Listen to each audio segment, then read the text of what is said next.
पहिल्या काही दिवसात हा चित्रपट बॉक्स ऑफिसवर जवळपास हरल्यातच जमा होता, पण प्रेक्षकांच्या एका गोष्टीने त्याचं नशीबच बदलून टाकलं. इम्तियाज अलींच्या मैं वापस आऊंगा सोबत नेमकं काय घडलं?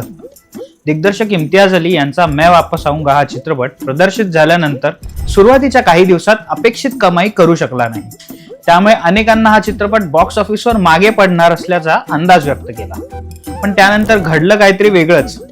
चित्रपट पाहून बाहेर पडणाऱ्या प्रेक्षकांनी सोशल मीडियावर आणि मित्रपरिवारात या चित्रपटाची जोरदार चर्चा सुरू केली. चित्रपटातील भावनिक कथा, दमदार अभिनय आणि फाळणीच्या पार्श्वभूमीवर उभी केलेली मानवी भावना लोकांना भिडू लागली. यालाच चित्रपटसृष्टीत वर्ड ऑफ माउथ म्हणतात. म्हणजे जाहिरातींपेक्षा प्रेक्षकच चित्रपटाचे प्रमोटर बनतात. याच सकारात्मक चर्चेमुळे मैं वापस आऊंगाने हळूहळू वेग पकडला आणि 30 कोटी रुपयांहून अधिक नेट कलेक्शनचा टप्पा पार केला.